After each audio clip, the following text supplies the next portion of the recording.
recently, his ZVT does not look that impressive. But I also haven't seen MilkiCow's TVZ recently, so I'm not really capable of saying who is favored right here, right now. But I can tell you that MilkiCow's sending an SCV forward, so this is just the new thing, Wardy. But first of all, top left, it is Lambo. It is the new thing, isn't it? Bottom right, MilkiCow from CSO. All the Terran players just love doing this, CG. You get your racks on the low ground, you build Reapers, and you just go from there. When people started doing this, all the Zergs were like, this is just not good. I don't know why they do this. And yet the Terrans keep on doing it, so you tell me, CG, what the plan is. This is actually going to be a CC first. Wow, that wasn't even what that was not what I expected. Never mind. Right? Well, okay. This was along the okay, as a pool first coming out.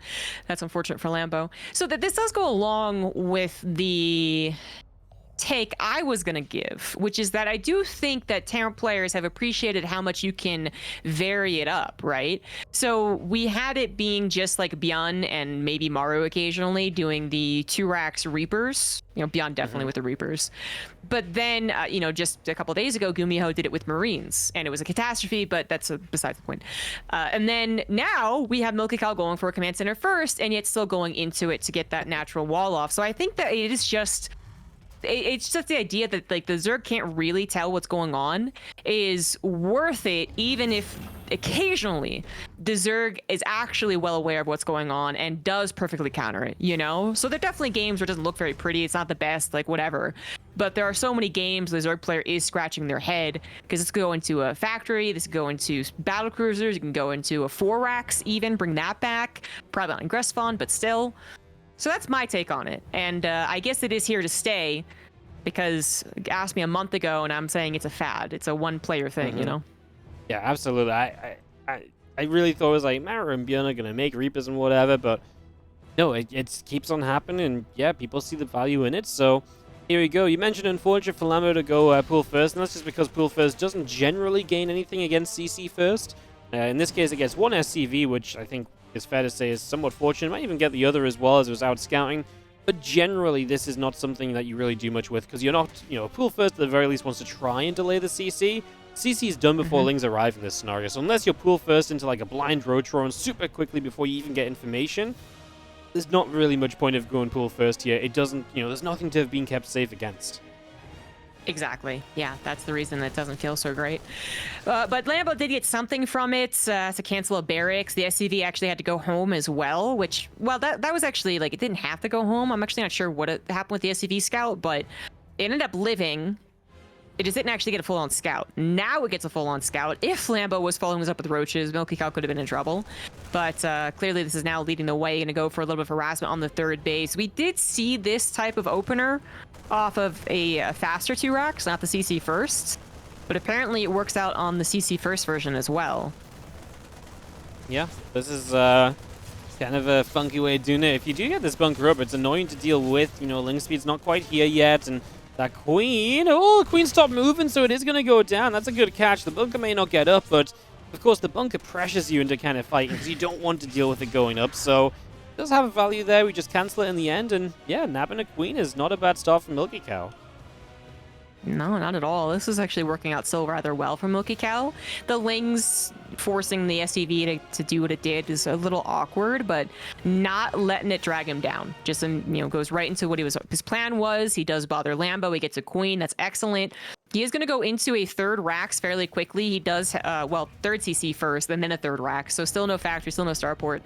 But he does manage to find, I was going to say, Lambo's Overlord, because Lambo did manage to sneak it into the backside, and that could have been something that MilkiCow wasn't expecting, but now he has successfully hidden the follow-up, and if he just keeps his Marines kind of away from the front, yeah, Lambo's not going to have a good idea as to how many Marines or when the medevacs are going to appear.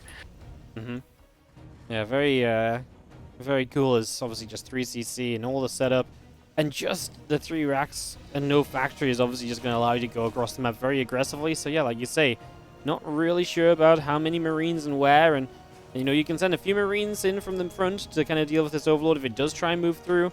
Lambo gets forward, not much to see there. Doesn't even check that it's double gas in the low ground, so yeah, just limited info for Lambo, and he's working his way up into a Baneling Nest, into a lair. I mean, the Baneling Nest especially, I think, is good to see, because when it's this amount of bio units, you typically do want at least a few Banes to make them start thinking about splitting off. Even if you don't have Baneling speed, just the threat to kind of push it back a little bit can be useful, because Queenling doesn't always cut it. Right, no, that doesn't. This is so far the only thing that's really surprising me from MilkiCow, which is that it's a single engineering bay. Third CC and double engineering bay go hand in hand in, well, not every matchup, but certainly in TPC. So I don't know why that is, because it's not also, it's like, it'd be kind of cool if he was faking a 2-base committal. Yeah. But that's, you know, the engineering bay wasn't going to be scouted that quickly, and a third CC is already down, so that's not even the thing. So I'm not sure what that is. Maybe it was legitimately a misclick, as he now adds on a second engineering bay. At the end of the day, he is still going to have faster upgrades. Lambo has actually had trouble figuring what's going on, right? Into the third CC, didn't see the barracks follow up. This could have been a 4 racks for all he knew, and then the time kept clicking on by, and he just, you know, realized, oh, okay, it's not that. Now he's under pressure, but he didn't really get as much droning as perhaps he would want, had you known it would take up until 6.5 minutes for the Marines to appear on your side of the map. It makes it very awkward for the Zerg. Yeah, it really does. It's just gotta be careful. 4 Banes, if they go too soon, can be target fired down, so careful about this. I mean, any creep you get rid of keeps the Zerg back, and especially this creep in the center where the Zerg is now replacing it. It's so important to have that creep, because if the Terran takes that position, they, you know, not only have a push up into your third, but they also have that high ground base they can shell away at. It's a really powerful spot for a Terran to be in, so one you want to try and keep control of as best you can. You see right now the medevac showing up, and MilkiCow stims early. No target fire on Banes, loses a Marine or 2, and that's just going to be a lift up and evacuation for the moment. Actually spoke a little too soon. Lambo did just pump out 13 more drones, something like that. So I was speaking when he was at 66, so now he's at 75. That does look a little better. I think the suppression tactic could have been more effective against a less confident Zerg, a less, I think, streamlined Zerg too. Like, despite losing that queen, I think Lambo for the most part was, you know, ideally going towards that 5-base setup, and that was absolutely correct for the game. Yeah. And now he's defending the drops, so it's really not too big of a deal, but maybe cutting out of position, maybe speaking too soon again. A lot of creep turns gonna get cleaned up. Hatchery, probably not snipeable. No, it is not. We gotta pick up the Marines when we boost those medevacs. Oh my goodness. I mean, there's trying to get as much as possible, and there's maybe sometimes trying to get a little bit too much, although now the Queen's on the top side still in a bit of trouble as well. MilkiCow gonna try and go for one more. The transfusion was dropped on it. He didn't stick around. He decided to live just a little bit before it fell, but he's still been doing some work. 6 Queens have now died. Resources lost 3.1k to 1.3k, and MilkiCow getting off to a really fantastic opening here. Getting a lot of damage done, and Lambo just not staying stable, even though it kind of felt like I was with you, he was stabilizing against after losing the queen and all the rest, but yeah, now letting himself get caught out of position a couple times. Absolutely. I took it back. I was like, okay, no, this is a good foundation for a Zerg player. The foundation is fine. And I still think that's true. I think what happened is Lambo was caught out of position. He was caught not being able to multitask either, so he missed some transfuses probably on the right side with the queens. And that just, you know, there's only so much attention you can give in every location. And now it's snowballed because he also had a macro problem. One of the only reasons he's even down lower in the minerals because he had to rebuild those queens, right? So he had a larva problem, at least built some queens to help out. Now spending all of his cash, now that he has hydras on the way too, but MilkiCow, he's really gained a lot of momentum in the last minutes, although this was not particularly pretty. But MilkiCow's also going into a very bio-heavy style, so momentum is always going to go for. Very low on the factory units, but then you just continue throwing bio units at the opponent and hope to wear them out. That's a really unfortunate fight on the left-hand side. I really felt like that could have been so much better. The mines were just so clumped, and you just gave up so much all at once. Really let Lambo kind of take a big step back in this. That Widow mine shot does go off dead center. Took a while, kind of fired just as it was dying. Another couple mine shots, some friendly fire being dealt. Lambo's chasing off creep, which is always a scary moment or two, just as the Terran finishes up a +2 attack as well. Taking a minor upgrade lead for a few moments. Lambo has to turn it around. He's back into the supply lead, which is, you know, much improved from where he was not that long ago, but still has to be careful with some of the fights that he's picking. Oh, absolutely. This is so easy to underestimate. You know, you chase, you think you got it, suddenly reinforcements come in, or the army doesn't die as quickly as you think because the upgrades are affecting some of these battles if the banelings aren't hitting, right? So that's you got to be worried about that. But I do believe MilkiCow lost a lot of the control over the game with that bad fight over to the left that you were talking about. So his aggression doesn't feel as strong as it was just moments before that. But his overall position is still very strong. He's going up to a 5th and 6th base. He still has faster upgrades, of course. And Lambo's creep spread is pretty abysmal, protecting his bases. The only good creep spread is off to the right, which isn't really all that helpful. And I don't know if he's really even in a position where he can start to afford to run by. This is a lot of banelings, but there is an army ready to deal with them, and an army for MilkiCow also over to the left, which is going to try and snipe the hatchery. Not going to actually get it. Yeah, back and forth here as we do just about manage to get away with one of the medevacs full of units still. Just lots of action going down. Obviously, MilkiCow, one thing he's been able to do at least is control the game, so it is him just heading into 5 bases. Lambo's creep is still not beautiful in front of a lot of his bases, right? It's like 8 creep tumor, if that even, so that gives a lot of pushing potential for the Terran. This is the best creep we've got on the map, and it's about to be denied. However, Lambo may swing around to fight this army, and it's not everything that MilkiCow has. There's also the counterattack of Banes on the right side. Can MilkiCow keep an eye on that? He does start to pull the SCVs, not bad. We'll save a few of them, lifts the orbital to keep it safe, and we'll be able to replace that down in a few moments, as now Bio runs in on the top. It has to lift up and go elsewhere. So that was the better use of the banelings, right? No army was there to help protect that planetary, but that still was a lot of banelings to use to kill a base that MilkiCow can ultimately replace. It looks like Lambo does have enough of an economy to re-max, or of course rebuild. He's not actually getting maxed out, and will be able to deflect MilkiCow's constant aggression so far. MilkiCow, despite being on still 4 bases, now working on a 5th, of course, is the one that's having trouble spending his money. So he does have 7 barracks, but occasionally missing out on a microcycle. Like right now, for instance, he's not building those Marauders. Is that on purpose? Like, he's building nothing but Marines. He starts up a Marauder just then. Yeah, you need to be consistent, right? I mean, it's one of the toughest parts to do as Terran, to keep your macro going while you're doing all of this stuff everywhere. Jump on this hatchery, that will be a takedown, so that's a good start. Because, again, anything you can do to slow Lambo down helps as well, and that's obviously Lava. He'll be missing out on as well. Only 3 SCVs to the counterattack, and also we got MilkiCow around the right side. Lambo not quite immediately in position for that. MilkiCow maybe could have dove a little harder, put some damage on the hatch in the end. He's just going to back off and fight the lings as they get to you, just kiting away. It's stable. It's stable. You know, they both are occasionally getting moments where it looks like it's going to impact the game a lot more, and then it kind of doesn't. You know, like both of them run away or chase after each other, but don't get truly game-deciding damage done. That was a great Widowmine shot, though. But yeah, Lambo has also gotten up to that hive, right? I don't think he's been able to make anything from it, but he could right now, just sticking on Ling Bane, Ling Hyde. You're going to find the planetary under-defended because MilkiCow's also defending his 3rd base at the same time. So Lambo with a bit of a 1-2 doesn't really get anything with the attack on the left, but finds SCVs and a planetary on the right. Yeah, it's actually really nice. Just also the feelings that were on this far right side base, they found some of the SCVs transferring over there. So what turned out, what looked like it was just going to be a planetary turned into a lot more SCVs on top of it. And now Lambo, the one that keeps the action going, keeps the movements kind of going in his favor. Let's see what these Widowmines can do. Not too much initially. We see an Overseer getting shot down as an expense. Again, just Lings hitting the right side. Ever since it's been replaced by an orbital, Lambo's constantly been here punishing MilkiCow for this not being a replacement planetary. Such a difficult style to play. I mean, this has appeared more often in the last 6 months to a year, but I remember we interviewed Maru about it with TSL last year, and he said, I play it when I feel really good. That was actually his answer. It's just that difficult to play that Maru has to, his wrists have to feel okay and whatnot. The highest level of Terran still has trouble keeping up the momentum against the highest level of Zerg.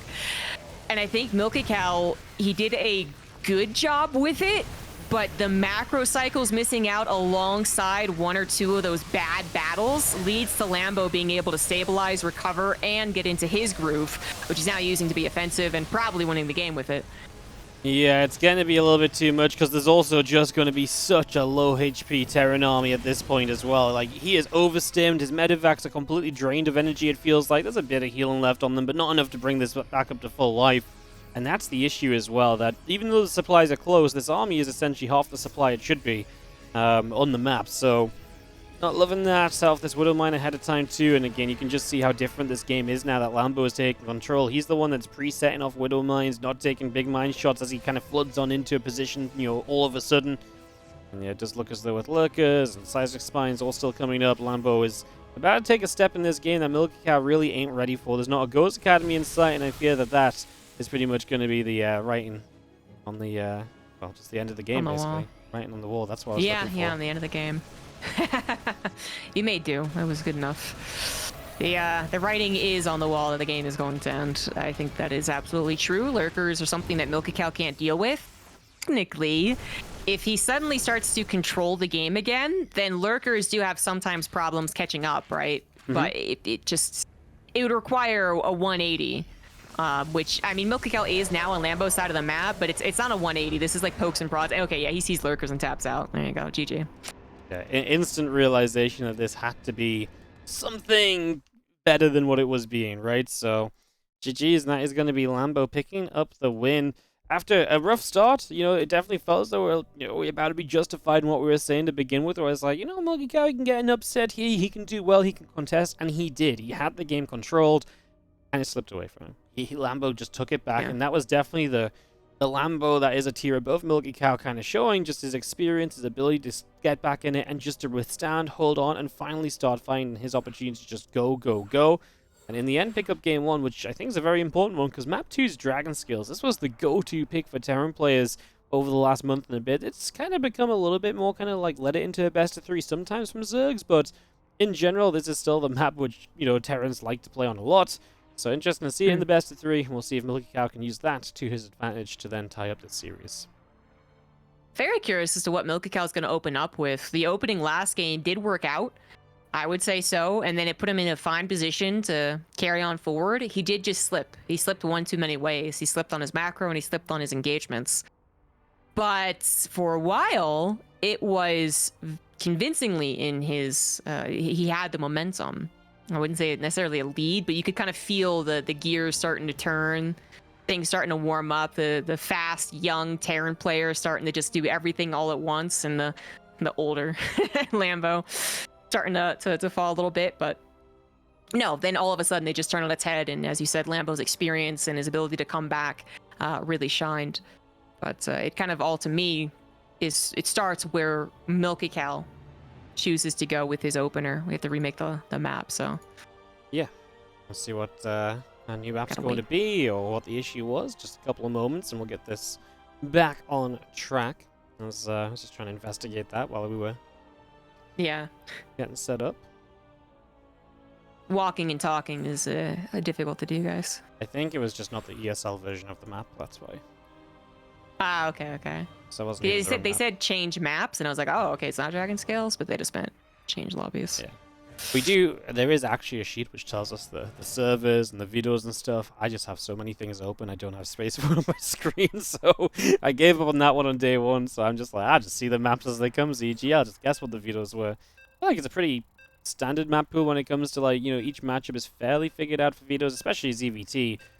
From the Terran side, at least, it's you veto Ancient, you veto Altitude, and the kind of decides, do I want to play Neo, do I want to play Dragon Scales, Babylon? You kind of take your pick between those. Royal Blood always makes it in, Grezvan usually always makes it in as well, so yeah, it's kind of just picking your favorite or least favorite out of the rest. Yep, we talked a lot about it back when the map pool and the patch released, but Terrans and Zergs alike, I believe, did agree ultimately. Some slight differences, but ultimately agreed this was a bit more Terran favorite of a map pool than the previous one. But let's get into game number 2 on Dragon Scales. In the bottom right, once again, sending out the SCV, he is MilkiCow. A bit of a different way around this time, though, yeah. Gonna go full proxy mode. As in the top left, Red Zerg up a game. It is Lambo from the Shopify Rebellion, but he will have to deal with the 2 racks here, and the 2 racks on, the Terran favorite map isn't always expected, right? So we'll see if this is MilkiCow able to catch Lambo off guard, and if he'll be able to do something with this. First rack's down, second SCV coming over, and the Overlord is, pool first. Lambo, boring. Yeah. So boring. So I thought you're right. This is kind of unexpected because it's on a bit of a Terran favored map. So why use your cheese here? But then also MilkiCow might have realized, of course, last game, hey, those are early lings. That was a pool first. I don't think he's going to do it again because I didn't cheese the first game. Like, I'm hoping this guy goes back to the regular hatch first, which even a hatch first doesn't necessarily always die to a 3 racks, and it is, total 3 racks, guys. But a pool first really shouldn't die to the 3 racks. But, we have seen plenty of Zergs make mistakes. We've seen really superb Terran micro, and it looks like Lambo's yes is going to realize it's on the way. Yeah, seeing the SCV, even if he didn't go in range, he wouldn't have been in range if he pulled back originally to actually see the barracks, but the SCV gave it up, which is maybe fine. SCV wants to get in and start a bunker ASAP. There's already a spine on the way, though, because, well, it's a pool first, so...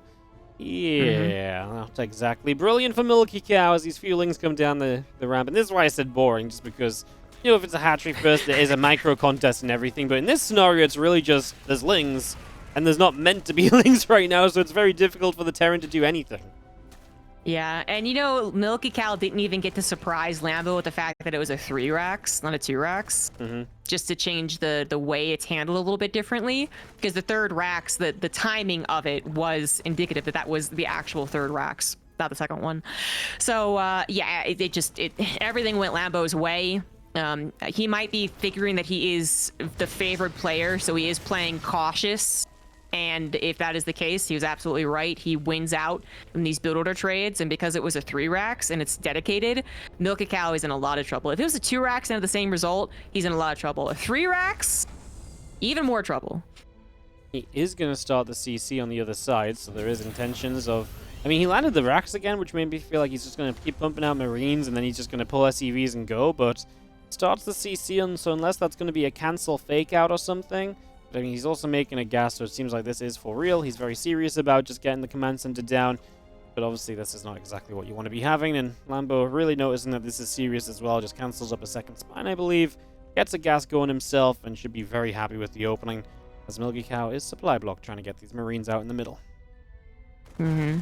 He's clearly flying by the seat of his pants, right? Like, it's just, he's figuring it out as he goes. This is not part of the process. So... he's going to try and show enough Marines that Lambo gets scared, and then he's going to have to hope that he scares Lambo in a very legit way. I mean, if Lambo underestimates the amount of Marines, then he could still die, but that's so 2011. I feel like I haven't seen the Zerg player die to the surprise a slippery Marine thing in a long time, and Lambo is certainly not going to die to it here. Absolutely not. There's just no way. I mean, a couple queens, spy, and lings. You're very safe, and he's just going to double scout the main base as well. Going to notice, oh cool, extra factory coming up. We see an extra barracks on the way, so you really start to see everything that's going on. You got to realize, like, hey man, you're going to be pretty committed on 2 bases if you're going to be on 4 racks. So I think Lambo just has every bit of information you could possibly ask for. And MilkiCow runs home. Lambo starts up the link speed, and in this case, I think I'd like to see get a 3rd hatch, get a lair, baneling nest, and just sort of play from there. No need to rush double Evo chambers or anything crazy. Just be safe. Should be very safe now, and with all the knowledge that one would need to play out the rest of the game. If MilkiCow does try to do something wacky, like once again send his Marines forward unstimmed with no medevacs to safeguard them, Lambo might be a little shocked. He might, tumble a little bit, but it won't win the game. It'll be too much of a sacrifice for MilkiCow to try a gamble like that. So he has to wait. That's really the only thing he can do is wait for stim, wait for medevacs, give Lambo all that time to build up the drones, build up the 3rd base, and then hope that, I don't know, that a macro game goes in his favor, like a real Supreme Turtle Terran mode. Yeah, that's unlikely when he's got so much on 2 bases. I mean, he's not even bothering to build the add-ons. That's why he's gone 4 racks. He's like, I'm not going to bother building the add-ons. I'm just going to spam Marines out of these, and I guess we just super go with 2 medevacs units, and maybe even still an SEV pull. Like, does that sound crazy? I mean, the setup looks crazy. Now we're building a tech lab on a factory. Like you said before, I think MilkiCow is kind of figuring this out as he goes. He's like, what might make the least sense that might actually still work? Right. Yeah, exactly. This is so weird. Lambo, he's got all these little spotters because he knows that he could be jumped. You know, oh well, that's funny that the spotters actually see this. Great spotters. Daisy. Whoops. But even still, this is again without stim. So the medevacs are here to evacuate 16 of these Marines, but not all of them. And Lambo did pre-build some safety banelings. So worst case scenario, he builds more, right, and then just buys some time. So MilkiCow. It's gonna head into the main base, spotted immediately. Not gonna go in, just kidding. Yeah. Try again later. Unloads on the left, knocks down the Overlord. The Lings, the Bane's gonna start running straight up, and we just force these medevacs to lift. I mean, good defense from Lambo, and that's all he needs to do, right? Just keep on defending, don't let these Marines do much, and he should be absolutely fine here. Again, we try and unload. This Ling's already here, so MilkiCow can't get anything going. He's rallying more units, and he's gonna start building a third CC, but no engineering bay. I mean, again, you can pick apart about 1,000 issues with this build of MilkiCow. None of it really works. Like, it's all mixed up and matched up and just, you know, sort of like put his hand in the bucket of builds. He's like, oh, I got part of this build order and part of that one. It's just a bit of a mess, honestly. Weirdly enough, the supplies continue to remain in line with a okay TVZ. You know? Because it really would have expected. Close my eyes and don't listen to the cast for like the last 2 minutes, and I would have been like, oh, Lambo's won, right? But no, here we are. MilkiCow's only down by 6 workers. Even army supply. The upgrades aren't even that uneven because Lambo also only went for 1 evolution chamber. And I weirdly enough, I feel like MilkiCow actually has a chance to play this in a macro sense. Because I'm even thinking of like the external non-number favors, right? Like creep spread, for instance. Sometimes it's like all over the place in a game where it is going to Zerg's favor. Even that's not that bad. Like, there's actually nothing that I'm seeing that says Lambo is even giving himself a stronger foundation. And it's probably because he's constantly saying, well, what the hell is this kid doing? Like, what do I have to be worried about? So he's never really gotten as many drones, I suppose, as he maybe could have. 61 is not that impressive. Yeah, I think it's exactly that, right? Like, he could have, he hasn't even hit 3 base economy, right? With 61 drones, so he could have pumped that number up way faster. And if he'd done that, he would have been in a monstrous position now, but he didn't quite find a way to take advantage of that, even though he had pretty darn good scouting. I think it was just confusing enough for him that he was playing on the safer side, and that's given MilkiCow a chance. So, for the madness of this build, it's actually working out okay. Is Lambo going to fight this position, though? And this looks pretty good. The medevacs go down. Does any Baneling reach those Marines? They do not. That means it's not a pretty trade for Lambo. The Lings are continuing to go down. The siege tank up to 35 kills. Finally, we clean up. Yeah, that was a nice target fire from MilkiCow on those last few Marine shots. They got the Banelings, so they were able to stand their ground a little bit more. Unfortunately, MilkiCow didn't have his own upgrades, which I think would have really turned that sideways for Lambo. Lambo had the Carapace, MilkiCow had nothing. But MilkiCow, now it looks better as far as the supply, right? A 30 supply lead for the Zerg feels good. It's not actually that overwhelmingly ahead, but it's good. But even then, it's a bit deceiving. Lambo's now behind on drones, guys. Like, that's terrible for a Zerg player. Lambo really needs to, set that foundation. 13 more drones finally on the way. That's going to feel better. The MilkiCow can realistically go into his 4th base without having to supremely turtle and play this game out like a typical TVZ. Like, it wasn't the weirdest freaking StarCraft 2 opener ever.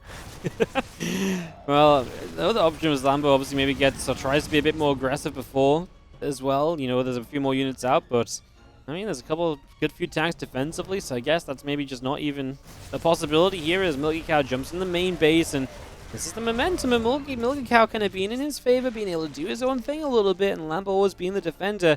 MilkiCow is just trying to find every possible opening at the moment. I do think that inevitably it's going to get into the late game TVZ, and Lambo will be favored there, right? Yes. So I'm not saying that MilkiCow wins. He should never have been able to play this far in an evenish state, considering the opener. But it is what it is, and Lambo's going to have to win in more of the late game, mid to late game, than, well, he maybe could have. Maybe he could have won earlier, maybe. Maybe he disagrees, but it is funny. Still Lambo favored. Yeah, just, I mean, hard to, again, exactly know what's going on, even when you have had good scouting, because the build's just been that kind of wild. It's kept Lambo guessing, and I guess it's one of the best things you can do to is keep them guessing and hope they kind of guess the wrong way a little bit, which, you know, like we say, Lambo maybe could have droned a bit more, a bit sooner. but he was just playing that safer style. So, yeah, MilkiCow. I mean, again, supply is starting to favor Lambo pretty heavily here. Starting to get a lot of SCVs on this bottom side, wrapping around to kill off this command center.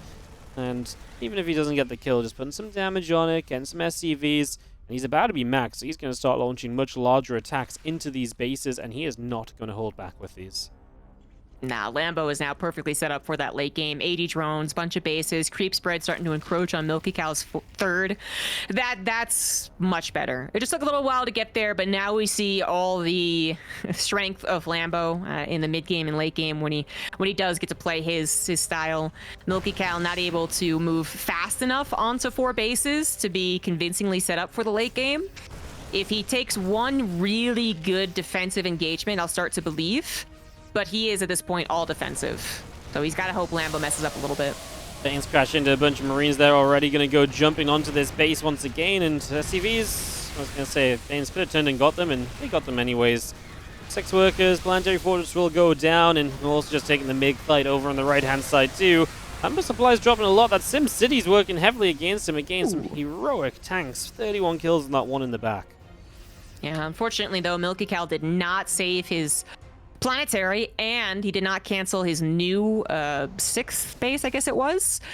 So he did lose out on a lot of resources, but he was already expanding over to a 5th, so another 4th is up and running. The supplies are similar. MilkiCow going to try and take the opportunity to go for a little bit of a counterattack, but with so much creep spread to clean up, and he's not even cleaning it up right now, it's going to take a very long time. Plus, Lambo just got a bunch of lings into the natural, into the main base, not quite, so maybe this could be cleaned up, but a lot of SCVs are going to go down. Yeah, again, a lot more kills. A lot of the Lings even going to get out as well, which is obviously just fantastic in this situation. There's a few Liberators in the center getting some shots off as they try and help protect a siege tank for a few moments. Yeah, just again, more SCVs. None of the worker count is bad for MilkiCow, just Lambo keeping up the pressure, trading, and this is all buying time for him too. He's now finished Adrenal Glands. He's going to take a step towards Vipers and Ultras, and that's one thing MilkiCow doesn't have. The tech to maybe fight against a higher tech Zerg army. You know, Ultras do not do well if there's ghosts on the field, but we are nowhere near seeing a Ghost Academy from MilkiCow at this state. Barely even has Marauders, man. It's gonna take a long time to get to Ghosts. He doesn't have Some a Marauder, Marauders are on the way. Yeah. Yeah. I There guess you he's go. got. I guess he's got Libs. I guess it's a saving grace-ish kind of. Yeah. Where are they? They were somewhere. One of them just died. Yeah, He sets one up on the right side, so maybe he doesn't have that many Libs.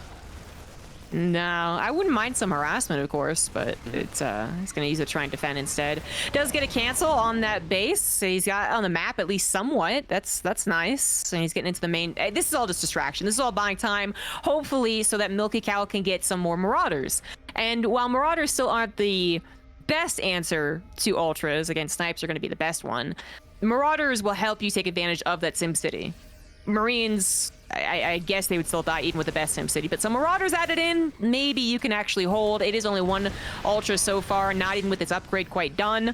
MilkiCow has had some success with SimCity.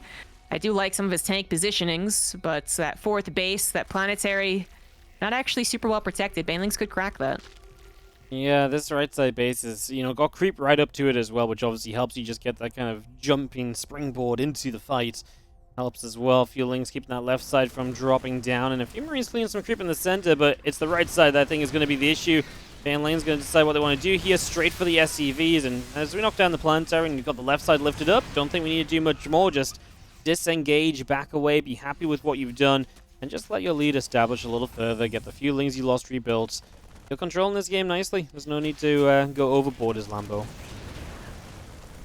Nuts. For MilkiCow, I think at this point he is desperately trying to collect every penny to get to the theoretically perfect Terran army with Ghost, basically. But let's be real. We've seen much more even TVZs lead into this late game setup, and so they have Ghosts, they have Marauders, they have tanks well sieged up, blah blah blah blah, and they can still be cracked. It's not like it's suddenly it's not like when you a Protoss gets 10 Archons against a Roach Ravager player and you're like, oh boy. Not really. MilkiCow, even if he were to add on Ghost, still would probably have a very difficult time defending. Yeah, absolutely. Ling's Ultra is going to come through. Actually going to go after a couple of these initial siege tanks, which is quite nice. I mean, some of these tanks have been really good this game. There's one with 44 kills still right there. We had that amazing tank earlier. We get rid of 10 SCVs on the left side again, though the base going down, and that is just problem after problem that you just can't keep up with as MilkiCow. There's going to be a point where Lambo just takes one fight, and MilkiCow is just going to roll over and kind of die. You know, he's holding on as best he can, but as your economy gets denied like this repeatedly, you're making no real progress. It's all about the Zerg, who now gets into the natural, catching reinforcements. I think the time is really starting to dawn on MilkiCow, CG. Yeah. It's kind of amazing how many times... Oh my goodness. There were so many SCVs in that natural. That was. I was going to say, it's kind of amazing that he's rebuilt so many SCVs, but it's eventually going to be too much. Now it's up to 93, 97, 100 SCVs killed. There it is. And a blinding cloud to push those Marines forward into the Ultra. Transfuse is coming down because the creep threat is that far advanced. And there we finally have it. 17 minutes after a